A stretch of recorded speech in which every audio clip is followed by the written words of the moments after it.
Welcome back to the show, folks. Today's guest is Dr. Chloe Weber, who is a doctor of traditional Chinese medicine. She is a master herbalist, and she is the co-founder of Radical Roots, which is a company that makes incredible herbal formulas, Chinese herbal formulas as well. She is an expert in CBD, and some of the products, as she explains, also include full spectrum hemp as an ingredient. And we talk about hemp, we talk about CBD, we talk about the endocannabinoid system, we talk about traditional Chinese herbs, where all these things cross over. It's a wide-ranging discussion. And of course, we also talk about her favorite topic. And if you saw the pictures, you could see why. Her beautiful son, Remy. And this boy defines a lot of who Chloe is and where she is today and her reason of being and the whole 9 yards. And it is truly a beautiful love story. So I invite you to consume this podcast, maybe with a cup of tea or a cup of coffee. Just sit back and relax. It's full of information and I think pretty heartwarming stories in there as well. To connect with Chloe, you will want to go to find radicalroots.com. And if you decide to go shopping and get something for yourself, you can use discount code longevity, which will give you 15% off anything in the store. And yes, this, I haven't been talking about this much, but this is an affiliate code, and the affiliate revenue that I get from these discount codes when you use them is really what allows me to fund the podcast and pay all the people that work behind the scenes to bring it to you. So hopefully that makes you feel good about using the code if you choose to do so. And if you get value from this podcast, then please make sure to send it out to your friends, to your networks, share it with people, and make sure to leave us a review, because it's those reviews that really allow us to rise up the ranks, get more amazing guests, and reach more people with our message. So thank you so much for being here today. I really appreciate you guys, and enjoy the episode. Hey folks, just a little bit of housekeeping before we launch into the episode. Please remember that all of the information provided in these podcasts is for information purposes only. We are never offering treatments, cures, whatever for any kind of disease or medical condition. Anything you hear about here is going to be intriguing. There's some research around it, but make sure that you check with your medical provider before you go off and do any of this stuff for yourself. All right. Enjoy the episode. And also, if you're looking to connect with me for any reason, with your comments, questions, whatever it may be, you can reach me through my website, which is natnidham.com, or you can find me on Facebook in the Optimizing Superhuman Performance group, or on MeWe in the Biohacking Superhuman Performance group. And of course, you can also follow me on Instagram, which is at Natalie Nidham. Natalie is with an H between the T and the second A. So thank you so much for being here. Appreciate you guys. Enjoy the episode. Welcome, Dr. Chloe Weber, to the podcast. It is such a pleasure to have you here today. It's such an honor to be here. I'm really excited. Yeah, no, me too. I mean, we've been planning this since after the Upgrade Labs conference, when I finally reached out to you, because I think I got my hands on, you were giving out little samples of CBD or something, and of these CBD gel caps, and I love them. But of course, I only got the sample. I was like, oh, I want more of this. So I finally reached out. And so we've been trying to make this happen for a couple of months. So I'm so glad that we did.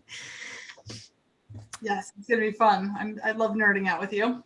Yeah, no, likewise. And of course, usually, as you guys probably know, we've probably could have recorded 3 podcasts before this podcast, just from our chit chat, from our warm up chat before we started recording. But Chloe, why don't we just start where I normally start with my guests, and really is to ask you what is your story? What got you here today? What's your journey? Because you're in a very specific niche of traditional Chinese herbal medicine and CBD. So 2 really interesting topics. But how did you get here? Did you grow up thinking this is what you wanted to be doing? Tell us about yourself. Oh, well, this is always a fun question because it's very hard to decide where to start. But generally, when I was in high school, I actually ended up with a rare tropical disease called cutaneous leishmaniasis. I'd been hiking in Costa Rica. So that led me to become fascinated with epidemiology and with public health. And so after college, I started studying to potentially be a nurse and go into be a nurse practitioner and work with children with cancer. But once I started looking in the hospital, I was finding that really a lot of the things that they were doing were just sort of putting a Band-Aid on issues that were going on instead of really addressing the underlying ailments that were causing the issues. And it really just didn't feel like an appropriate path for me. So I had gotten acupuncture for quitting smoking when I was a teenager, and I'd gotten acupuncture for allergies. And I sort of stumbled into the School of Chinese Medicine in Denver and looked at this massive wall of Chinese herbs and started studying it. And 2 weeks later, I signed up for school and had no idea how intense school for Chinese medicine is. I can only imagine. Yeah, I actually really love giving a little background on this because people often think that it's essentially like a certificate program, but really just for the masters in Chinese medicine, it's a 3-year program. You do 8 classes a semester, 3 semesters a year. So it's the course equivalent of 4.5 master's degrees or 2.5 law degrees in 3 years. That is unbelievable. It's insane. And then I've gone on to do my doctorate since then. But so I absolutely love Chinese medicine. I'm in love with the idea of using Chinese herbs as a public health intervention because they're so safe, so effective, and so incredibly versatile. And the system is just so brilliant. But so when I graduated school, my dream was to open up a clinic that was a nonprofit sliding scale herb clinic so that I could bring this to the masses. And 2 months later, I had a beautiful little boy named Remy. Nice. And was diagnosed at 2.5 with a really rare genetic disorder called STXBP1. So for those of you who don't know about these rare genetic disorders, there are a bunch of particularly rare gene disorders that have to do with certain proteins. And a lot of them present very similarly. So with global delays, ataxia, apraxia, many of these children, including Remy, are nonverbal, cognitively disabled. Remy just started walking this past year, which has been amazing and terrifying, all rolled up in one. Often all of these children have epilepsy, pretty severe. So Remy has intractable epilepsy. He's never responded well to seizure meds. So that's sort of what led me into the world of cannabis medicine and CBD. So when I was, looking to see the different ways that I could be able to support him, I was looking into all the research on using CBD to help with epilepsy. And what I was finding was that most of these products were really one size fits all. Mm-hmm. Really, they didn't kind of live up to my standard as an herbalist or as I like to endearingly call myself, a psycho mom. So after stomping my feet and offering to write formulas for a couple of companies for free, I just decided to do it myself and started Radical Roots. So we combine complete spectrum hemp that's really lovingly grown in a biodynamic way with, water brought down from like healing springs in the mountains of Colorado to water it, and then extracted with this really cool spagyric extraction technique. So we combine the Chinese herbs and the CBD, potentiate the actions, and really look at it through the lens of Chinese medicine. So it's been really fun. It's been a bit of a wild ride. But I'm really, really proud of our products. So that's what led me to CBD and Chinese herbs. Amazing. I actually didn't know that part about how you brought the two together. So that's really interesting. I mean, I have a fair amount of experience with traditional Chinese medicine only because when I went through, the first time I really had acupuncture was I had a back spasm, but the kind of back spasm that sends you to an ER. Like I couldn't move my head. I couldn't breathe. I couldn't talk. I couldn't sit. I couldn't lie down. Like it was kind of in my upper back. And so I went to the ER. They gave me antispasmodics and Percocet and whatever else and sent me on my way and said, well, just take these every 4 hours until it goes away. And so, it saved my bacon for about 48 hours, and 48 hours in, I'm outside trying to get some air. And my neighbor says to me, oh, you need to meet Jiaolan. And I'm like, I don't know what Jiaolan is. And he's like, oh no, you need to go meet Jiaolan. Anyway, so Jiaolan is a traditional Chinese medicine doctor here. She's an acupuncturist. And obviously the more advanced acupuncturists, I think, all use herbs. And she has like a little mini hospital in Toronto. And by some luck, dumb luck, they had an appointment that day. And I did not take another painkiller or antispasmodic after that day. It took them about 2 or 3 weeks to put Humpty Dumpty back together again fully, because it was a pretty intense event, whatever the heck it was that happened. But from there, that was like my introduction into acupuncture and herbs. And then the next one was when I went through menopause. And I would say they got me through the worst of my menopause symptoms with the herbs and the acupuncture. And now I'm going to shut up because this is your podcast. But no. I to me, it's such a powerful modality that's so underestimated. And I'm not surprised that it's 4 masters and 3 PhDs or whatever to get certified, because it's 5,000 years of data and clinical information, right? So I always tell people, especially, people often ask whether convincing people about CBD being safe is harder than convincing people about Chinese herbs. And most people are more resistant about Chinese herbs, to be honest, at this point. And it drives me crazy because I'm like, this is an evidence-based practice that has been researched for thousands of years. Western medicine as it's practiced today has only been around for about 100 years. Chinese medicine has been around for thousands of years. We've had millions of doctors doing research on this and building to our body of knowledge. One thing that's also really interesting to note, which I was rereading a study about this last night, but acupuncture actually seems to work on the endocannabinoid system. So that's one of the ways in which acupuncture seems to be able to help modulate pain, which both CBD, THC, and acupuncture are all amazing things for pain modulation and really, really helpful for people who have been injured or have chronic pain issues, neuropathic pain. It's really all amazing. I'm so happy you brought that up, because I was sitting here wondering, is there a tie-in? Is there a tie-in between, and I think that brings up a really good introduction to one of the things I think I'd love for us to talk about is the endocannabinoid system, which is this system in your body that we carry genes for it, and it can operate quite differently in different people, which explains why some people respond better to something than others, some CBD products than others, I think. But maybe you can talk a little bit about that endocannabinoid system and how it is that with acupuncture you can tap into it, because it's underexposed, if you will. People just don't know about it. Totally. So the endocannabinoid system was discovered about 30 years ago. And since then, they've done a ton of research on it, and more and more stuff is coming out. But the basics are that it's a system of different receptors and enzymes within our body that sort of keep us in that Goldilocks zone. It's sort of keeping us not too hot, not too cold, keeping everything balanced. So if you're stressed, it'll sort of bring that down. It sort of works as an adaptogenic system in your body. So you're keeping yourself really in that happy space, the middle way, as we talked about. Yes, which we will talk about some more. But basically the main receptors that they've found so far are the CB1 and the CB2 receptors. The CB1 receptors are primarily found within the brain and the nervous system.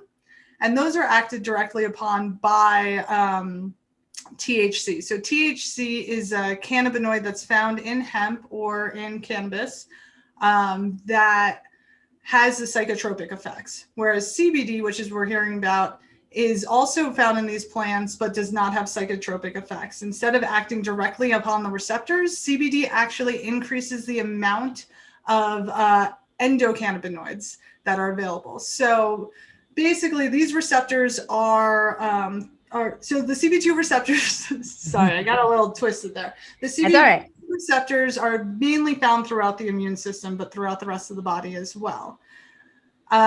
So basically the CB1 and CB2 receptors are acted upon by these 2 endocannabinoids. So these endocannabinoids are cannabinoids that we have within our body. They're endogenous cannabinoids. It's anandamide and this other one called 2-AG. So anandamide is commonly referred to as the bliss molecule. So what CBD does is it actually increases the amount of anandamide that's available for these receptors. So what's interesting about the endocannabinoid system is that these endocannabinoids, anandamide and 2-AG, are actually made on demand. So if you are stressed out, then it sends a signal to the endocannabinoid system, and then they create these endocannabinoids. And this is a tongue twister today. These compounds. anandamide and the other way, 2-AG. And so they come out and they regulate the system, and then they're broken down by different enzymes. So they don't stay in the system. So what CBD does is it keeps those enzymes in those cannabinoids in the system instead of working directly on those receptors.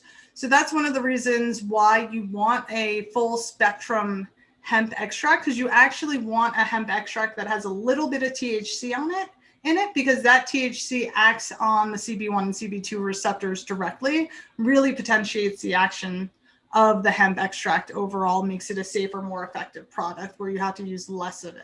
Right. And so, but the THC in those amounts is not enough to create the psychotropic effects. Like, it's not going to make you high particularly. No. It's not going to make So we're talking like little tiny traces.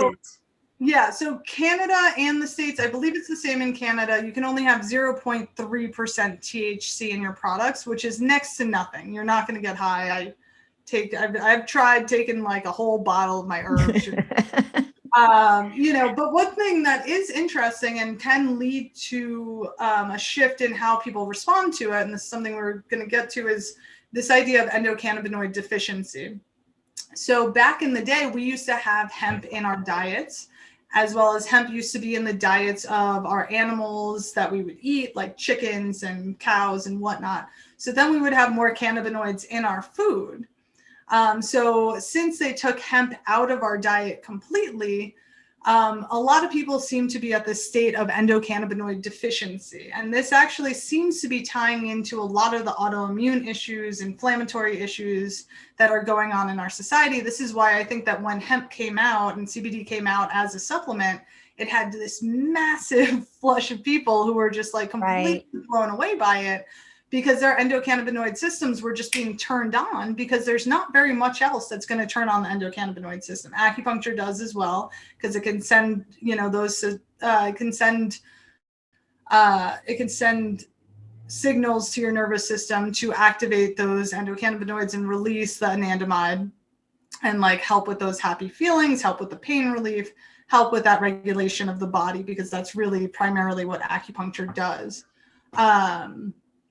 But I think it's a really interesting concept, and it's something that's fun to play with patients, because as they come in, they have these inflammatory disorders. A lot of them have autoimmune disorders. I treat a lot of people who have these sort of chronic, challenging disorders that are multifaceted and very complex. Once they start taking CBD, sometimes it can be a pretty intense response. So sometimes they'll just want to sleep for 12 hours.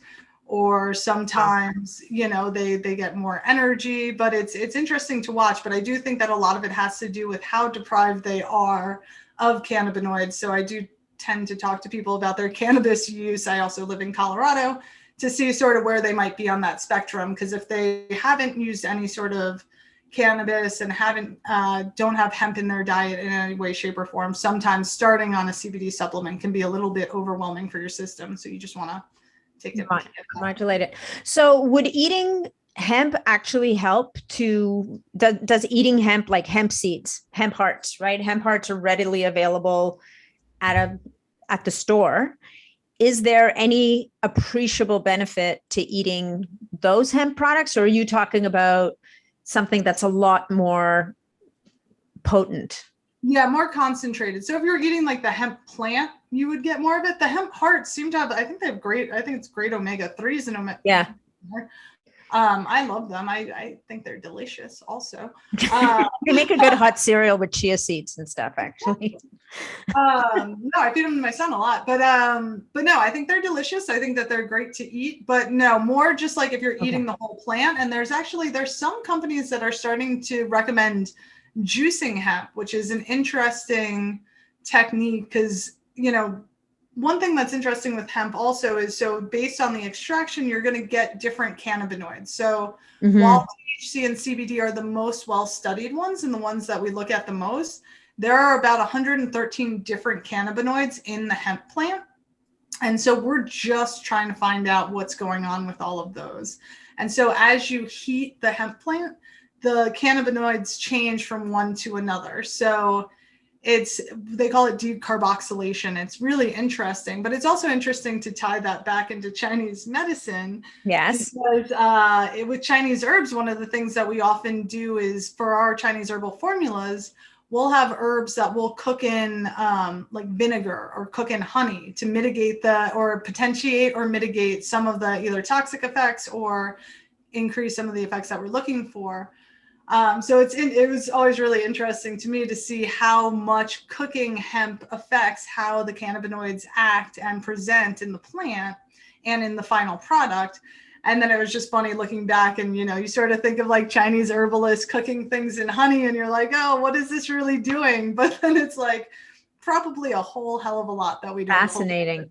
And yeah, no, that's really fascinating. This whole idea of extraction with using these different active compounds is really, really interesting. So in my notes here of topics to explore with you, we talk about, well, let's stay on CBD for a little longer. And then I want to get back to the Chinese herbs, and I guess we'll keep hopping back and forth between them. But I had a note here to ask you about CBD and neurological health, and even CBD and gut health. So, gut health in particular, I think you can't throw a rock without hitting someone who's got some kind of gut imbalance, right?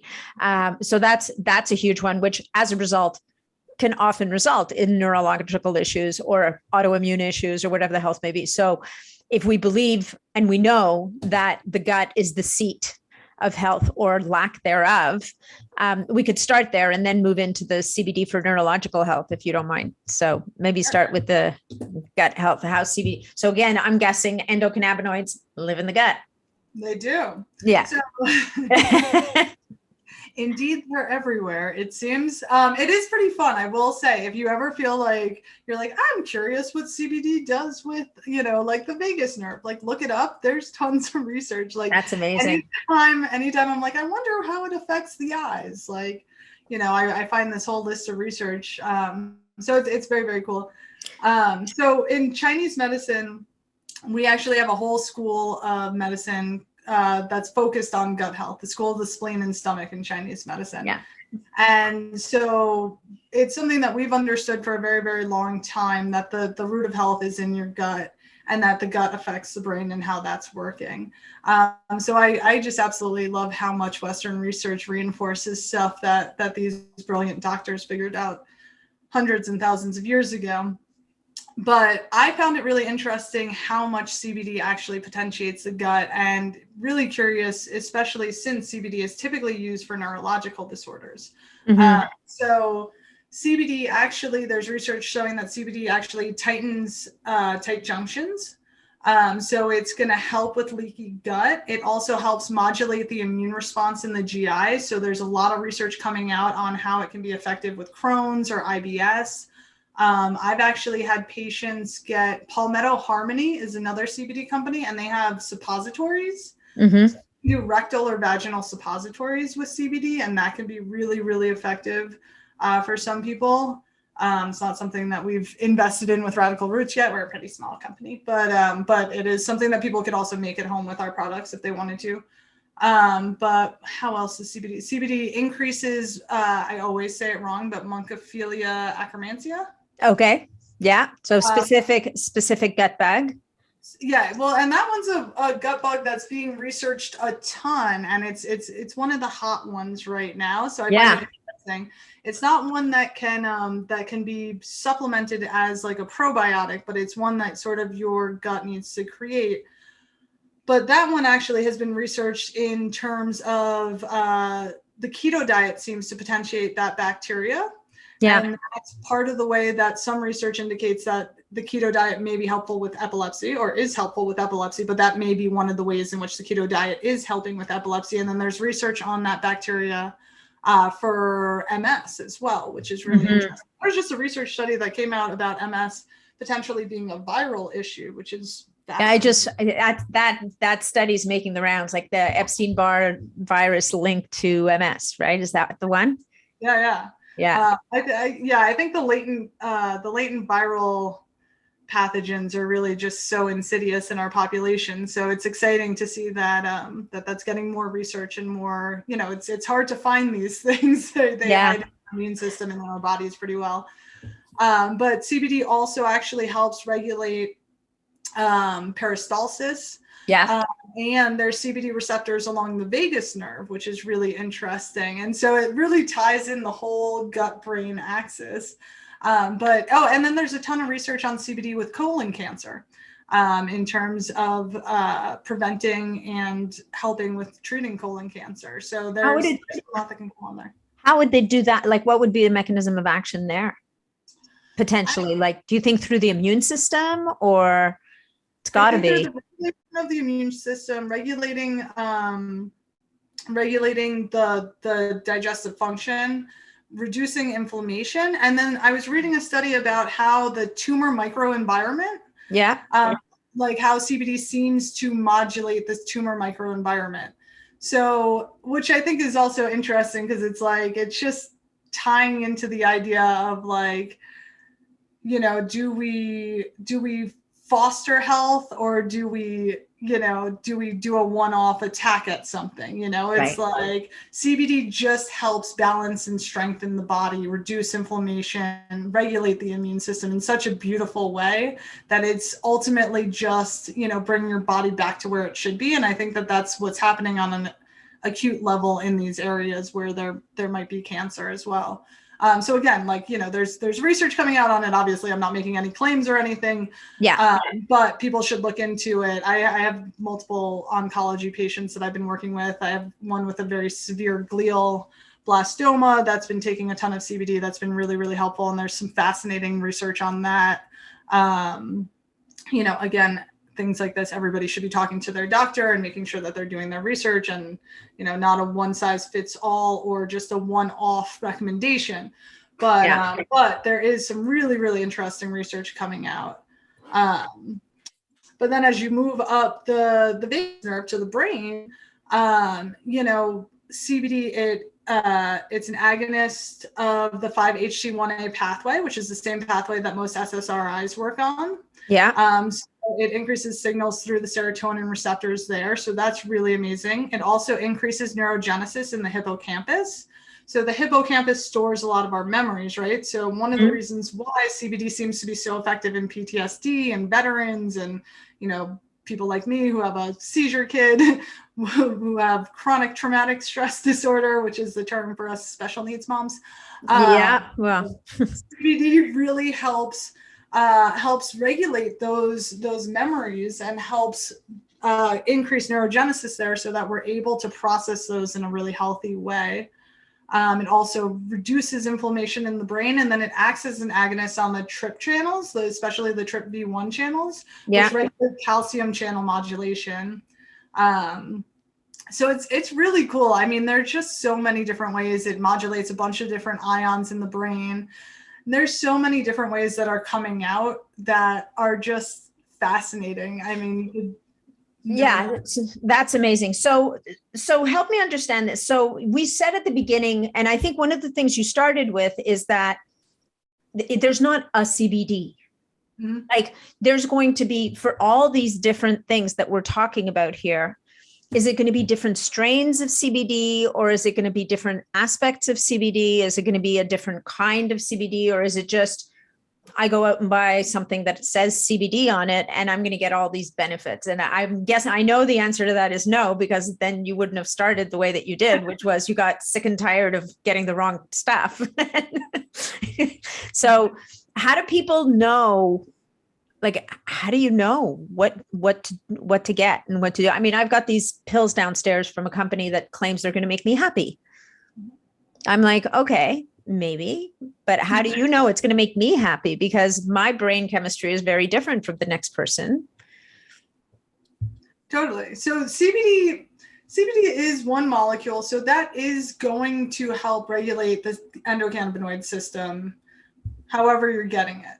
But there are a couple of things that we want to talk about for sure. So one is the entourage effect. So basically that's the idea that the whole is significantly greater than the parts. And research shows this time and time again when we're looking at herbal medicine versus pharmaceutical isolate. So, if you're looking at CBD isolate pharmaceutical, like they created this drug, Epidiolex or Sativex, are drugs for epilepsy and other neurological disorders.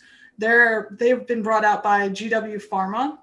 Yeah. So there was a meta-analysis done about 2 years ago that showed that in order to reach the same seizure threshold with Epidiolex versus a complete spectrum plant extract, so the whole plant being extracted, you needed about 6 times the amount of the pharmaceutical, and it had about 6 times the amount of adverse side effects, both severe and mild.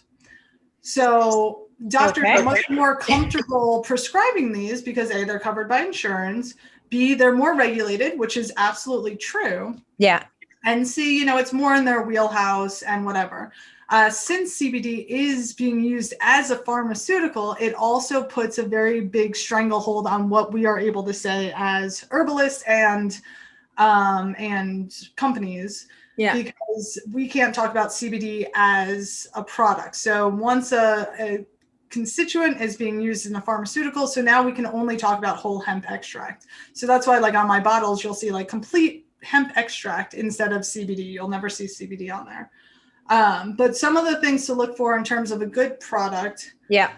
Well, just to get back to the entourage for just one more second. So the other things that are in the plant that make it so much more powerful and so much more safe and effective as a whole plant, there are terpenes. So these are like the essential oils that are in the plant. So for anybody who may or may not have smelled marijuana before, it's a very pungent smell, and each flower is going to smell different than the next one. That's the terpene profile. That smell is the different terpenes in there. Those are really important. Like you can tell how important they are by how much the plant smells. Yeah. And they have really amazing medicinal qualities in there also. So if you think about essential oils, those are essentially a part of the plant, and they're a part of the healing properties of the plant. And then, as we were saying, there are about 113 cannabinoids in the plant. So we want as much of that in there as well. The way that we do our extraction, we do a spagyric extraction, which is where my manufacturer tinctures the herbs, the hemp and the Chinese herbs together, takes that alcohol extraction, puts that to the side. That's considered to be the spirit of the plants, and then takes all the plants and burns them for 6 to 8 hours. From the ashes, which is considered the body of the plant, from the ashes, He reconstitutes all the salts and minerals. So hemp is a really mineral-rich plant. And so to me, I feel like the more of the plant we're getting into the final product, the more effective it is. And that's something that I personally certainly can attest to when it comes to our products. But so he takes the salts and minerals and puts it back into the alcohol tincture, combining the body and the spirit. And then we get the water soluble and the oil soluble components of the plant instead of just the oil soluble or the water soluble and all the salts and minerals. So we're really getting as much of the plant as possible. So it's really sort of that sacred whole plant medicine. Mm-hmm. But there are a lot of bad products out there, and it's really, really unfortunate and heartbreaking to me because a lot of people who are looking for hemp medicine are looking for something because they're really in a desperate situation. They've heard that it can really be effective for anxiety, for depression, for neurological conditions. So one thing to be really aware of is that hemp is a hyperaccumulator. So hemp actually cleans the earth of toxins. So it's amazing because if you are growing hemp really ethically, if you're doing it in a biodynamic way, you're going to clean the earth, you're going to potentiate topsoil, you're going to save the world, and you're going to heal yourself at the same time. It's like the coolest thing we can possibly do. But if you're growing hemp in a place that is filled with glyphosate or heavy metals in the dirt, like it is just going to accumulate all of that, and that's going to be in the final product. So what you want to do is you want to make sure that you can find third-party testing on the company's website. I'm pretty good about this, but if there's ever one anybody's looking for, they can always email. Third-party testing should always be readily available. So you can see that there are no heavy metals, pesticides, any of that in there. And that's one of the concerns that a lot of people have with Chinese herbs also. So yes, we're very, very psychotic about it. I mean, I'm very much adamant that if I would not put it in my child, I would not sell it to anybody. And I'm just about as neurotic as it is for that child. So you guys are all good if you're trying our products, but there are some other really great brands out there as well, obviously. But that's one of the main things. Another thing to keep an eye out for is if you see a CBD product that has like an insane amount of cannabinoids in it, and they say that they're complete spectrum, but they're not charging a lot of money for it, or like not a appropriate amount. Like we're priced pretty level with the market. But I'll see CBDs that say that they have like 2,000 milligrams of CBD in there, and it's complete spectrum, and it's like the same price as my 750 milligram bottle or whatever. So a lot of times what they'll do is they'll use some of the whole plant extract, and then they'll dump a bunch of CBD isolate into that. Wow. Yeah. And then pretty much any like drink or candy or whatnot, most of those are just going to be CBD isolates, including the gummies, I believe. So while they're going to be helpful because you are getting that CBD activation, you're getting that endocannabinoid support, it's not having that full plant extract. So you're not getting like the full therapeutic benefits, as they were, because definitely like where I live, there's an increasing number of products available to people. Like there's drinks, as you just mentioned.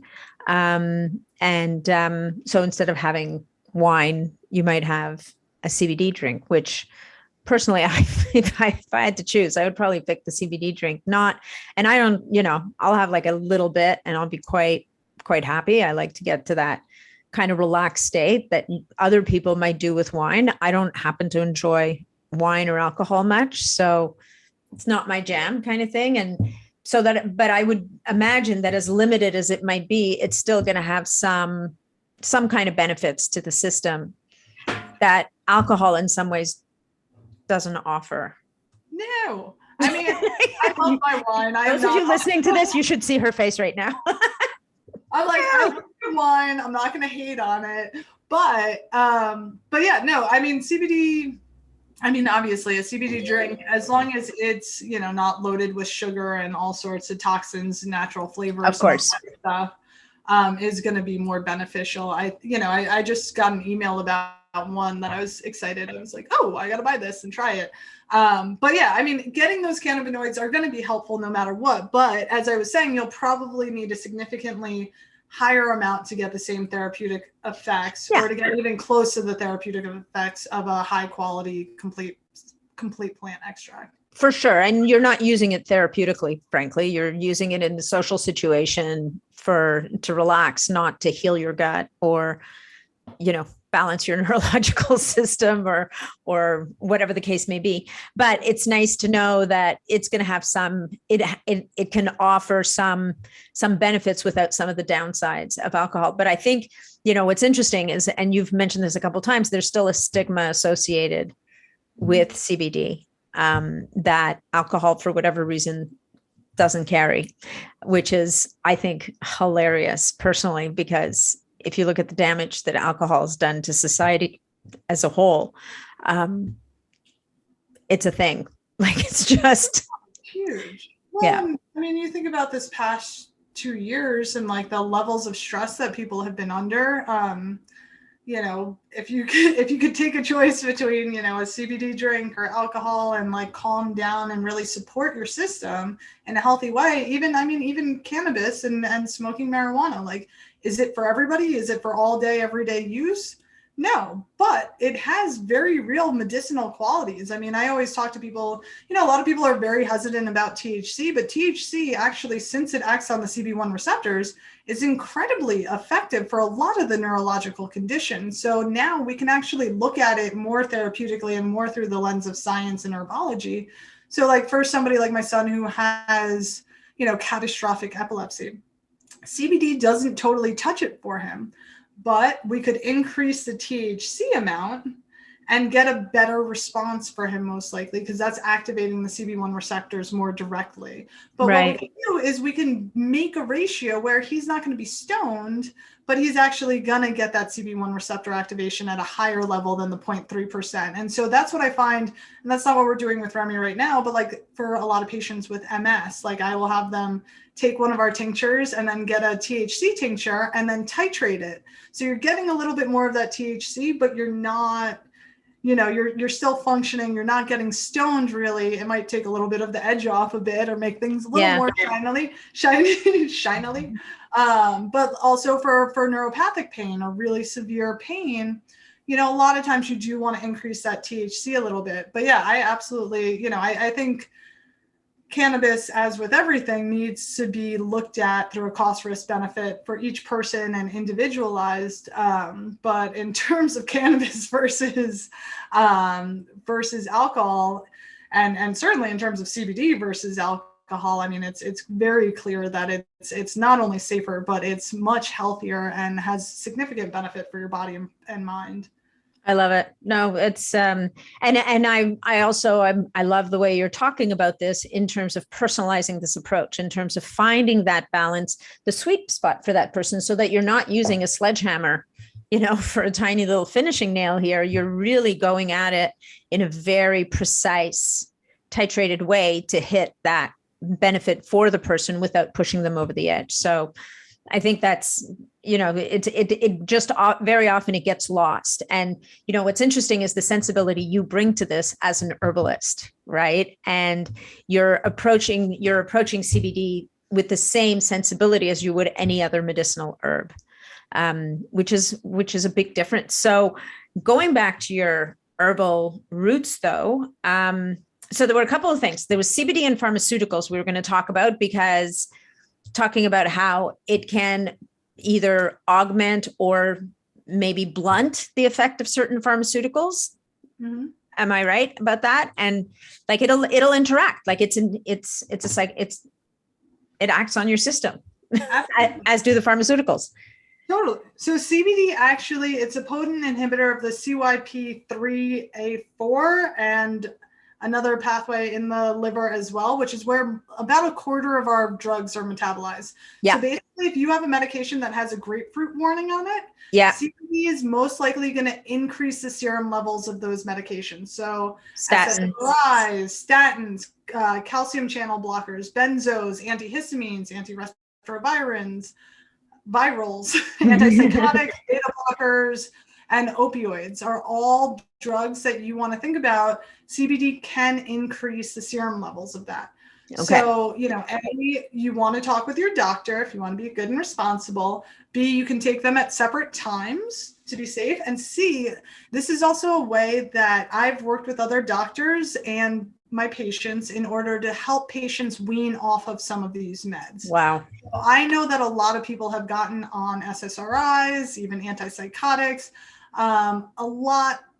There's been a whole lot of stress in the past 2 years, and people are looking for help wherever they can find it. And I totally respect that a lot of people have gone on these pharmaceuticals looking for help.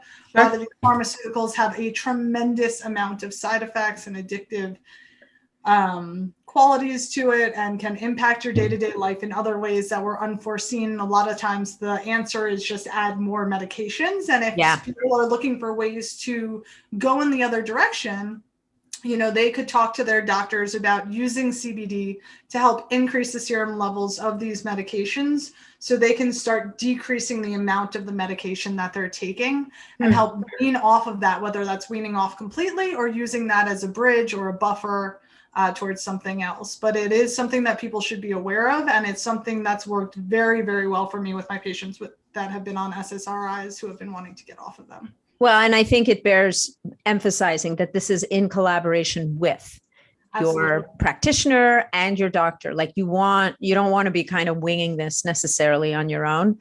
I think that's an easy way to kind of get into trouble, but definitely working with someone with some experience who has a sense of the amplification effects or scale. I mean, a lot of these medications, if you go off of them cold turkey, or too quickly, then, the risk of suicidal ideation and other really severe side effects can be very, very high. So I absolutely do not recommend doing that without, a practitioner's guidance who is well-versed in this. But I do think that it's worth talking to them if it's something that you're interested in. And if your doctor is not interested in it, then find a doctor that will support you in your health goals. And that's just a common thread. As a mom of a child with special needs, I will always advocate, find the doctor that will listen to what you want. Absolutely. Absolutely. And walk with you. Right. And because we're all on this journey. And I think that, what's happening more and more is people are looking for that doctor who's going to walk with them, who's going to be open to different and new things and new ways of approaching problems, as opposed to an older model, which is still very prevalent today, which is, first of all, as a consumer, having the expectation that the doctor has all the answers and is just going to tell you what to do. And that will always remain a thing for a lot of people out there. But I think that certainly in the health optimization world, these are people who have taken much more of an interest and an active role in their health journey. And so what they're looking for really is that doctor and that practitioner who's going to walk with them. And as a doctor and as somebody who's doing that, I also want the patients who are going to make me study more. Yes. Like, there's nothing that makes me happier than I have a patient come in who's like, I have this crazy thing. I've been to 20 doctors and like whatever. And I'm like, cool. Let's, Bring it. That Chinese herbs and acupuncture can help support that. I'm looking forward to doing all the research I can to see other ways that we might be able to optimize it and like how I can best, work with you. But like, if I get to study more, I'm down. I'm in. You're amazing. So actually, I have a question for you, because there's a couple of conditions that just keep coming up. As you know, I've got this Facebook community. And so being in a Facebook community of that size, where you have thousands of people, like you start to get a sense of what are the things that these, and maybe it changes over time, but the things that I see so much of are this Lyme, which is going back to that whole dormant virus issue, right? The Lyme, I'm seeing a massive amount of people dealing with like intractable systems and symptoms and just hitting walls on it. And the other one, and I don't know if you have experience with this one, is MCAS, like this whole mast cell activation syndrome. So, and mast cell activation, Lyme, I think it's been around long enough that there's enough people out there. They're starting to be. I honestly think there's still a lot that can be done. But I don't know if you want to address either of those two at all in any way from the lens of CBD or Chinese medicine, or maybe is that a hybrid, or do those disciplines kind of have anything to offer in those worlds? I'm gonna yes, but I'm also personally obsessed with ozone. So that's always something I would throw in for anybody modulating their immune system or trying to get rid of latent pathogens. MMS is also a very controversial but interesting molecule that people can look into.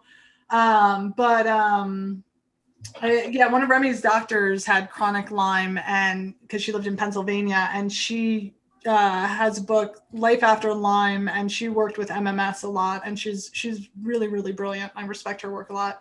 But I've treated Lyme, or I guess I can't say I've treated Lyme. I have treated the symptoms of Lyme. I can't say that I treat any Western diagnosis since I'm a doctor of Chinese medicine. But I've worked with patients with Lyme before, with Chinese herbs, and often you want to, in Chinese medicine, we consider Lyme a goo syndrome. So it's these sort of lurking, hidden pathogens that are within the system that, are sort of hard for us to get rid of. So, it's very similar to what you're going to see in functional medicine. You want to not only clear those latent pathogens, but you want to optimize the gut, reduce inflammation, and then modulate the immune system. So the things that I think of in terms of what we have with Radical Roots as sort of a take off the shelf thing is our middle management is actually a really strong formula. I bumped that up pretty high. So that is a classical formula based on that school of spleen and stomach that I mentioned before from, I think it was like 300 AD or something, or 500 AD. So this formula is used to optimize the gut. But then what I did was I added herbs in there that break down biofilm. Oh, wow. And help clear candida. So patchouli actually is great for clearing candida and breaking down biofilm. It is a strong, and then there's also some herbs that are antiviral that specifically go to the GI. That's one thing that's really fun in Chinese medicine is some of our herbs have specific directions and locations in the body, so we can sort of guide the formula to different places. So that is a really strong formula, really, really helpful, but it's something that I always recommend that people go low and slow. I've done a ton of work on my gut and I still had Herx response from taking that. So if you do have any sort of Herx response, as that biofilm's breaking down, you can sort of get some of those mold responses or anything, just slow it down, take some charcoal, drink extra water, just do it responsibly and slowly. But the middle management is fantastic. And then just a regular CBD, like our complete spectrum would be great because that's going to help modulate the immune system again. So it's sort of getting it back into that, where it's going to be hypo-responsive in some places with these disorders and then hyper-responses in others. It's really, really great with modulating that. And there's so much more research coming out on that. There's a research study coming out on CBD modulating cytokine storms. Wow. And also there was a recent study on it, helping support people going through COVID-19. So there's a lot of research on it modulating the immune system. So that can really help also, not only with Lyme, but with the mast cell activation syndrome, which is something I personally have and is a whole lot of fun. Well, it's a nightmare. I've spoken to people they get to a point where they can barely tolerate anything. Yeah. And even from an environmental perspective, like people who just itch all the time. And like one woman I'm thinking of in particular, she might be listening to this episode, so you know who you are. And the last time we spoke, she said to me, I keep thinking that one day you're going to find that thing that's going to help me. Like, believe me, you're always on my mind. I'm always looking for, like, what is the thing that we haven't looked at yet? Well, to me personally, I would not be surprised. Almost at the heart of any of these disorders, it really just comes down to the gut. And I would not be surprised if there's some sort of latent pathogenic factor, some sort of viral level in there. So to me, it's really looking at those two things as much as possible. For mast cell, in terms of our stuff, we have windshield also. So in Chinese medicine, we have sort of like our defensive qi. We call it our wei qi. So it's, to boost your immune system when you're getting sick, right? But it also helps protect you from wind, and wind is going to be anything that's going to make you itchy. Huh. In Chinese medicine, we use environmental factors to describe physiological actions because they came up with this language 5,000 years ago. We didn't have microscopes then. Yeah. How much good have microscopes done us anyway? I'm not sure. Questionable. But so windshield really helps boost the immune system, which isn't necessarily what you're looking to do with mast cell. Mm-hmm. But it also helps sort of, that's the thing with herbs. It always has that sort of regulating action, So right. So windshield, a lot of times what I'll have people do is I'll have them take one pill of middle management and one pill of windshield twice a day if they have sort of that immune compromised issues that are causing like hyperimmune response. So like windshield is not only great to boost your immune system if, like, say you were around somebody who had a cold or flu, right? Feeling like you might get a cold or flu, or going to a conference with thousands of people and hugging everybody. Windshield. So windshield should be in the emergency kit, basically, or in the standard kit. Yeah, not even the emergency. Yeah. But so I find that those two work really well together for people who sort of have those lingering immune issues. Windshield can also be great for like allergies, even like that's what I use those two together for allergy season. So, in Chinese medicine, we really prefer to customize it for each person just to make sure that you're getting exactly the right thing for you and how it's presenting within your body. Like we've been seeing with COVID, which has been such a beautiful example of how to use how we should be using individualized medicine. Everybody responded to this virus differently. Some people had no response. Some people had lung stuff. Some people had head stuff. Some people had, GI stuff. And that really shows how individually our systems work and respond. And that's why, Chinese medicine has this brilliance of we are going to individualize these formulas for you based on what's going on. So even if you're using our formulas, I tried to make it so that everything is safe and effective to be taken off of the shelf. But, we're working on a way so that people can get more direct customized formulation so that they can get exactly what's right for them, even if it's just using our products in the right way for them. We're trying to figure out the best way to make that available for people. Yeah. Well, no, I love that. And honestly, if you think about it, I think the Chinese medicine system probably was doing personalized medicine long before personalized medicine all of a sudden became this big buzzword, right? In Western medicine, like where we live, it's all of a sudden, oh yeah, personalized medicine. It's like the new thing. And when you look at these much older systems, and I think Ayurvedic is similar in that sense, again, like thousands of years of data and practice. And they're also, interestingly enough, using the elements, right? The earth, the wind, earth, air, and fire or water, whatever. I mean, all of those things. But basically just using a different framework, but again, highly personalized to the individual. And so this new, you were talking about this before we started, really, this whole idea of yours of creating a way for you to help people to personalize your products. And I can't imagine how you ever came up with the formulas you put out to the world, because as someone who so believes in personalization, it's like you'd be sitting there going, well, yeah, it's going to work for most of them, but it's not. But if somebody has this, or somebody has that, or somebody has the other thing, how do we address that? And it sounds like your new brainchild is really moving into that space.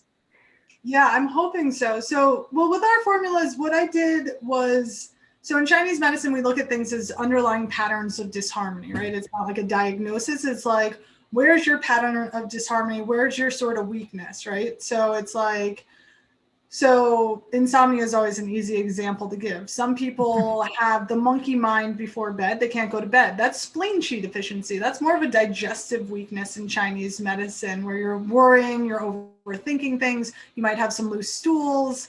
That's that type of insomnia. Then there's like liver Qi stagnation insomnia, where you're more stressed, you're more irritable, you're maybe more PMSy. Then you're going to wake up between 1 and 3. Right. That's a different type of insomnia. And then there's the hot flashes at nighttime. That's a whole different type of insomnia. So what we did was we looked at the main patterns of disharmony that we see in our patients. And then we created a formula that sort of addressed the top 3, which are mainly like the main ones, like the top 3 or whatever, so that all of those things were being sort of balanced out without overwhelmingly going to one or the other. Because we have, so in Chinese herbology, we have about 350, 400 herbs that we use regularly. Jeez. And then we have about 150, 200 classical Chinese herbal formulas that we often will use as like a base formula. And then we modify that for the patients, or we can just write fully custom formulas. But so some of ours are completely custom. Some of them are based off, some I modified from classical formulas to address sort of some of the more common ailments that I see today. Like with the GI stuff, it's like, I rarely see a patient whose GI does not have some level of dysbiosis, right? Or like some level of pathogens in the gut, so I really wanted to just get that out, So I took a classical formula and I bumped it up pretty hard. It's not going to be perfect for everybody, but yeah, so with this other model that I'm working on, the goal will be fully custom formulas, really focusing on being proactive about health instead of reactive about health, using the wisdom of Chinese herbal medicine in order to potentiate our health and really live our best lives, because we really understand the mind and body connection in our medicine. and they're oddly connected. And funny how that works. and when you work on one, you work on the other. And when we're able to optimize that, we're also able to support our immune health and be stronger, harder to kill, and have more joyful days, which I think we all really need right now. So I'm looking forward to launching that soon. Yeah, no, that's a very that's such an exciting project that you got. I'm super excited about it myself. I think it's the way forward, right? And anyway, I think that'll be really exciting. So as we start to wind down a little bit, I think some of the things we were going to maybe talk about or maybe touch on, and you kind of have already, is kind of like the main differences between Western medicine and traditional Chinese medicine, which we've definitely talked about in some ways, but also, continuing on that vein, is why do you feel it's just so much more effective than conventional Western medicine? This whole, it's a completely different approach, obviously, but I mean, I feel like I could almost answer it now between the conversation we had before and now, but I'm going to let you rip because you're the guest. Well, I mean, so the two greatest honors of my life are and will always be, one, being my son's mom, which is the greatest gift. He's the most incredible teacher I could ever have hoped for or dreamed up, and he challenges me and makes me grow every single day, and also encourages me to enjoy all of the little things. And the incredible blessing and honor that I have of practicing Chinese herbal medicine and Chinese medicine in general. I mean, it is something that I stumbled into. It's truly a calling, and it's truly just unbelievable. Like you said before, it's 5,000 years of medicine. So it is a lifelong pursuit of study, and I will never become an expert in it. And to me, that's something that I really love. I'm a big nerd, and it's just a profoundly life-changing medicine and study. I am a Taoist. It's something that I've studied a lot. I think everybody should read the Tao. I think it's a beautiful way of looking at the world in terms of allowing things to unfold and trusting our own path. But really, Chinese medicine, one of the things for me that's so powerful with Chinese medicine is helping patients really understand their body and really understand their connection to their body, to the earth, to nature,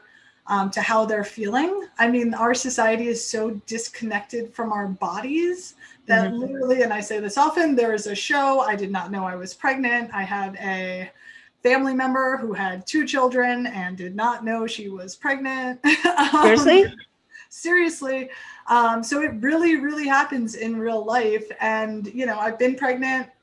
It's a lot to make a person. Yep. Been there. Like I have patients who come in and they're like, yeah, I get my period once every 3 months. It's fine. I poop once every 5 days, or I have diarrhea 30 times a day. Just starting people to understand that their bodies have so much more potential, that their minds have so much more potential, their lives have so much more potential for joy and health and healing. And helping them, it's, as you were saying, you want the doctor to walk with you. We need the patient to walk with us, I can give you all the herbs in the world, but if you're not going to take them, if you're not going to sleep, if you're going to eat shit all day, if you're going to talk horribly to yourself, then the herbs aren't going to do anything, but as a practitioner, I want to walk with my patients, but the patients also have to walk too, So it's a medicine that really honors, it honors us as individuals, but it also honors us as a community. And something that we were going to talk about a little bit is, the idea of the middle way. It's like our society has gotten so focused on these extremes, whether it's extreme working out, it's extreme fasting, it's extreme, Dunkin' Donutsing, it's, it's extreme politics on either end. I was going to say extreme beliefs, that it's becoming so divisive, right? We're living in such a divisive world. It's totally startling and disheartening and terrifying to see how we've been pit against each other into these camps of left versus right, of, healthy versus unhealthy, like we are all humans having a human experience. And it's so important that we have compassion and empathy for one another and understand that there is no right or wrong in this life. And that like we are all working together to do the best that we can. And maybe if we can work together a little bit more, if we can communicate better, and start that with yourself, like check in with yourself. Like, how am I feeling? Who am I? What brings me joy? Like, does hating on my neighbor for their choice being different than mine actually bring me joy? Like, can we talk and disagree with respect?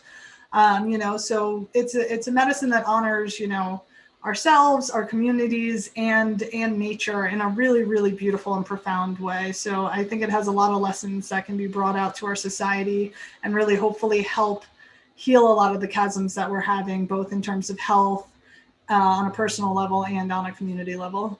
Yeah, I amen to that, to all of that. I think that, I think you've touched on a lot of the, of the sore points right now. I think that, and it's not helping anybody. It's not helping anybody to get any healthier. It's not helping us as a society to move forward or to find our way through this mess that we're in right now. And I mean, it is a mess. Like, I'm sitting in a city where we're locked down once again. And, one of the things I was really angry about at the beginning, but what really I came to understand is, in this case, it's not a question of the sick people and the not sick people. It's a question of a healthcare system that we have not cared for in decades. We've been slashing at it. Like, our governments have been slashing budgets. They've been cutting away at it. They haven't valued. And I'm talking about the conventional system here because we need them, right? Like, I wouldn't be sitting here. My son wouldn't be here if it wasn't for Western medicine. We wouldn't have made it through his birth experience, which was pretty challenging. So at some level, we haven't cared for these systems that we have. And it doesn't take much to bring them to their knees now. And so it's even in the conversation I'm seeing in the US, there seems to be in some circle a complete dismissal of what's going on in hospitals and a complete dismissal of what's happening with the healthcare workers who are left, because a lot of them have left. They've bailed completely, and who could blame them? They're kind of done. They're choosing to make a medical choice that's their medical choice. Yeah, exactly. So number one, you're cutting off your nose to spite your face to begin with, like, to be clear. And we've crippled our own systems, and we're not acknowledging that. We're not honoring the people who were able to make the choice to stay, or the people who made a decision for themselves, who are now, not only are they being punished, but you know what? Here's the news. Everybody else is suffering with them. Totally. Well, and it comes back to that rational middle way. Like, we can't deny that there's a virus out there that's making people very sick and many people are dying. We also can't deny the fact that lockdowns and firing people and mandates are having catastrophic effects on our mental health, on our physical health, on our communities, on our small businesses, on many, many things. Yeah, so like absolutely. Until we can all come together and have conversations that are rational, that look at all the sides and start exploring this. We've been, through social media and through, just media and, society or government. Everything. Yeah. We've been so divided, but really, I think if we're able to talk to each other and find that middle path, and I kind of hate to say this, but I don't hate to say this, but it's not left versus right. It's the people versus the government, at this point, I really don't think that the government, big tech, big pharma, maybe some of them have our best interests at heart, but in general, the message is just being muddled, and they're using these divisive tactics to divide us and create division while they're gaining more and more money and power and control.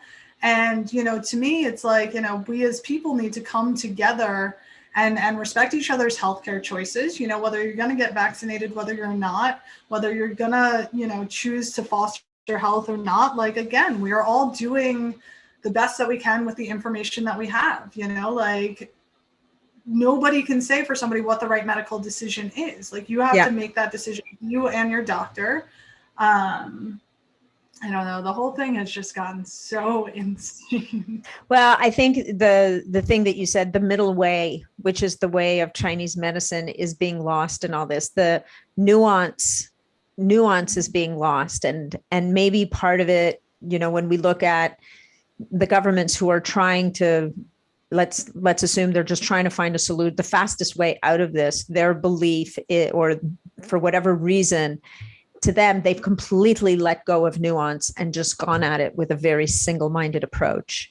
And maybe it's because they think that that'll be the fastest way out, but it's turning into, I think, a real societal problem for so many people. And to your point, like the divisiveness that we're seeing and experiencing on an individual basis, on a community basis, taking that out, it's doing a lot of damage. It's doing damage to people's relationships and to themselves. So, I mean, we're dividing families, like, and with what, like we're not even acknowledging, innate immunity for people who have already had COVID, like that's an important thing, like, again, it's important to respect people's choices. It's important to be respectful of this virus. I have a lot, I had cutaneous leishmaniasis when I was 16. I've been studying epidemiology for a long time. I have a child with a very severe neurological condition. I've been studying vaccines for a long time because I needed to see whether Remy is at higher risk for vaccine injury because he is a child who has neurological challenges already.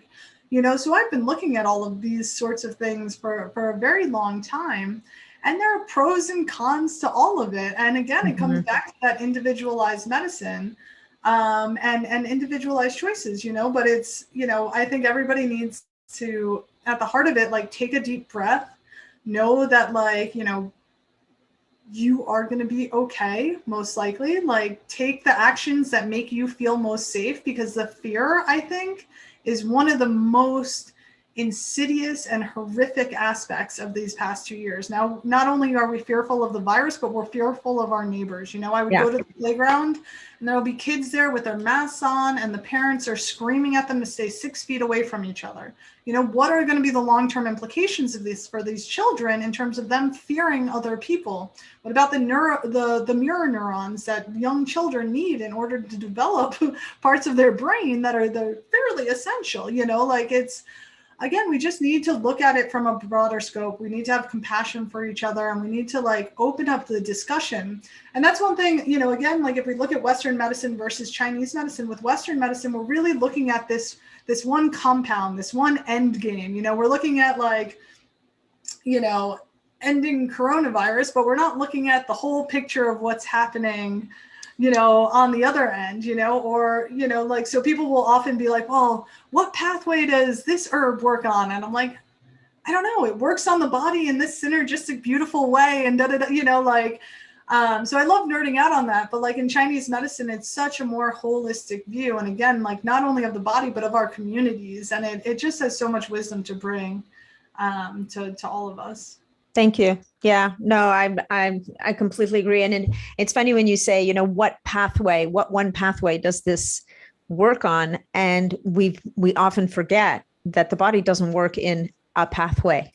There might be one pathway that's really impacted, but if you don't believe or think or know that there are multiple other aspects that are being affected at the same time, some of which we know, and some of which we don't know, which is probably what brings a lot of the individual response to different things to the table that we can't predict yet. We cannot yet know, and it'll probably, who knows if we'll ever be there.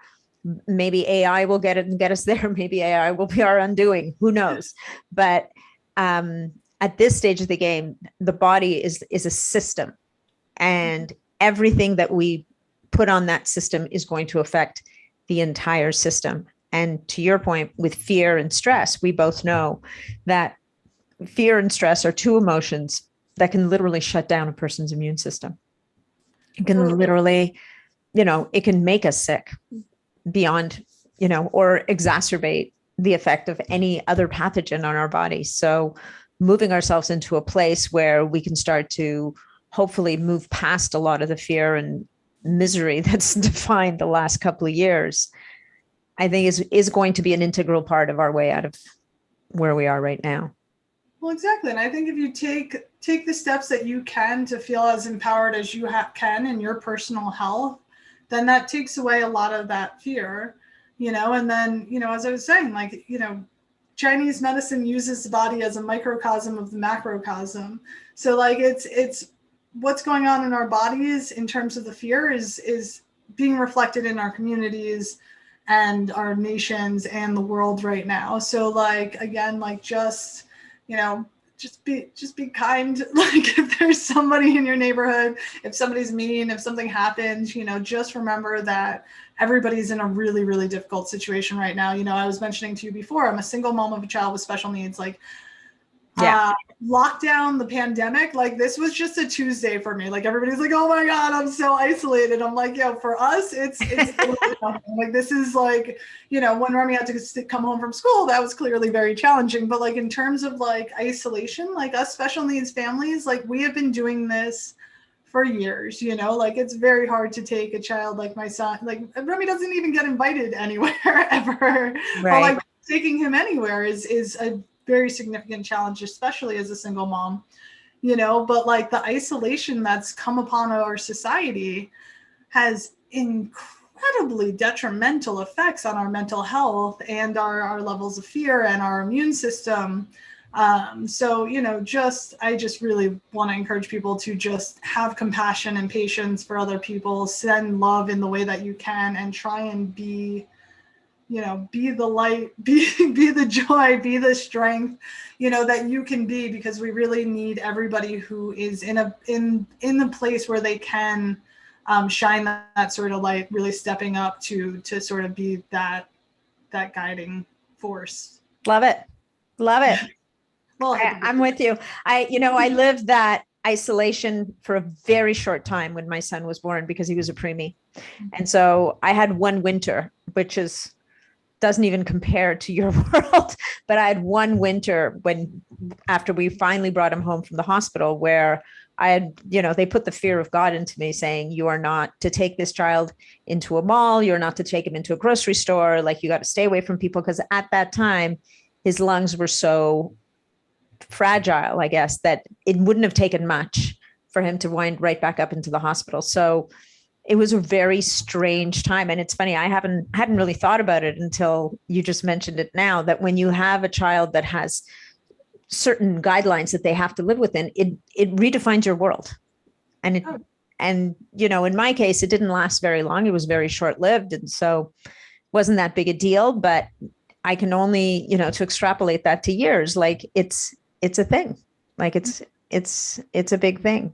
So kudos to you for having that shiny, joyful outlook that you have. Kid, man, he's so cute. I mean, anybody who follows us on Instagram is always messaging me. He really is just like I'm so fortunate. There are so many children with special needs who are really uncomfortable or in daily pain or daily seizures. And luckily, Remy does not have any of those. And so he is really just the happiest little dude in the world. And it's amazing to see somebody who struggles with so much. I mean, just the smallest tasks that you and I just would never even think about. He can't even come close to doing, or he'll spend forever just trying to get a bubble wand back into like the bubble solution, and he just does it with all the patience in the world, and he works so hard. So I'm like, if this kid can show up and give 150% every single day and do it with joy and love, like I got to do everything I can to show up and match that. So I try. Wow. Well, as you said, your greatest teacher, right? So that's pretty amazing.